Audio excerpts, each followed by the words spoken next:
Hi, my name is Myfanwy James. I'm a researcher. I recently finished my PhD at Oxford on MSF's work, and I'm now a research fellow at the London School of Hygiene and Tropical Medicine, based in London.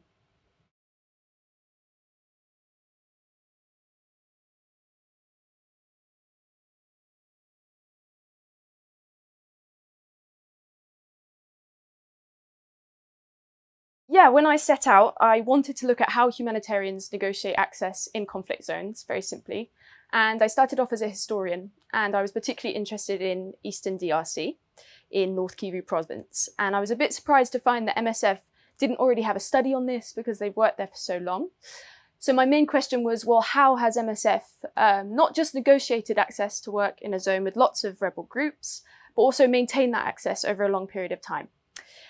So my main finding was really that this was an everyday process of brokerage, interest-seeking, perception management, and I really focused on the Congolese staff who have been working there for over a decade, who are absolutely key to this. And my key sort of argument is that during everyday interactions, humanitarians working for MSF try and perform MSF's kind of identity or principles. But sort of paradoxically, I found that everyday markers of difference, like race or gender, nationality or regional identities, interact with personal histories and networks to provide different forms of advantages or risks during those interactions. So I sort of concluded that an industry built on the idea of universal humanity actually leverages markers of difference and identities, the very identities they're sort of trying to transcend through a humanitarian mandate.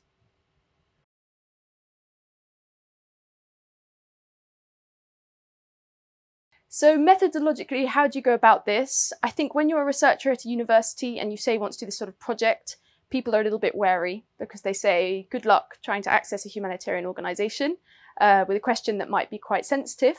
And wanting to say, I want an ethnographic approach, I want to go and spend time with people, usually the answer is no. Luckily with MSF, there is the think tank Crash, and they're quite open to sort of research which is independent, but also collaborates with the organisation. And so I got in touch with Crash, I explained the project and the goals, and we had a conversation about what that would look like. My first step was looking at MSF's internal archives in Paris. So I went and had a look at what they already have. I was interested also after 2003 when things had been digitalised. So those were all really fascinating. I looked at sit-reps, I looked at sort of everyday security manuals, but what I thought was missing was the kind of personal stories and also the voices of Congolese staff who are sort of 90% of employees in the region. So after that, I started to get in touch with people who had worked in North Kivu, had lots of experience. And little by little, they sort of suggested other people I should talk to, and it opened up this world. And then I went to North Kivu myself for 9 months, and I spent time with MSF teams in Goma, in Bukavu, and I also went to some of the rural territories in North Kivu. And there I really focused on understanding what MSF's work was, understanding people's experience of working in this area. And I spent a lot of time with Congolese staff trying to understand their experience, their position, and what sort of security management looked like for them.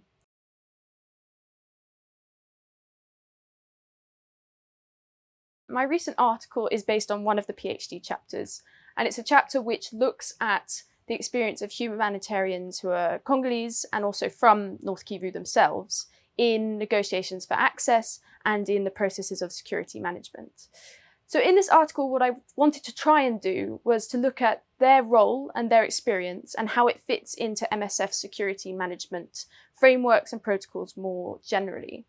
And my basic argument is that these Congolese humanitarians face a bit of a paradox or a tension. Because on the one hand, they're supposed to represent MSF, they're supposed to distance themselves from political networks, armed groups, and this is something they need to do both during work hours and outside work hours, and that's quite explicit.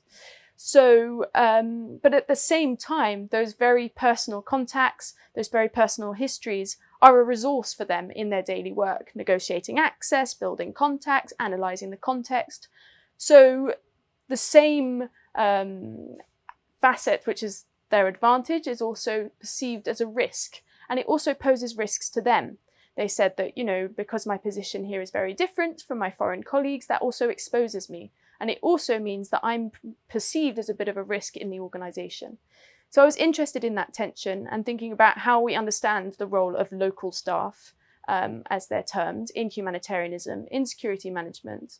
And also I made some conclusions about what that means for thinking about decolonising aid, thinking about who is understood to be neutral and impartial and who is presumed not to be, and tried to think through some of those tricky questions of colonial continuities in humanitarian aid.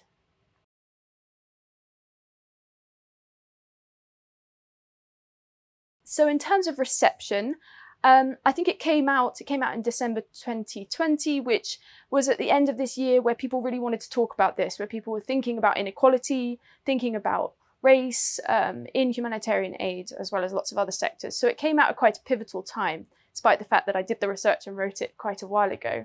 I think the reception in general was that people were interested. People thought this was a perspective we needed to hear from.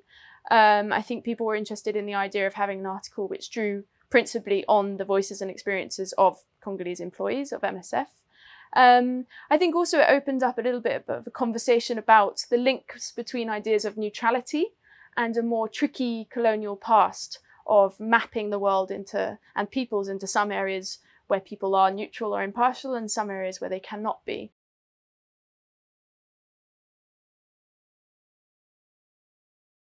So since I finished my PhD, I started as a research fellow at the London School of Hygiene and Tropical Medicine.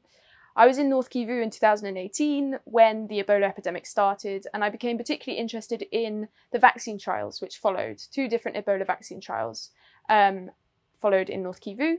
So my current role is to explore local experiences of the Ebola epidemic and also the politics surrounding the Johnson & Johnson Ebola vaccine trial, which was rolled out by the London School of Hygiene and Tropical Medicine, the INRB in Congo, and also MSF at the start, although Épicentre has now taken over. So I headed back to North Kivu. I've just got back. I was there for another 6 months, where I talked to people about vaccine trials, and I was doing this in the midst of COVID, when this had become quite an explosive topic.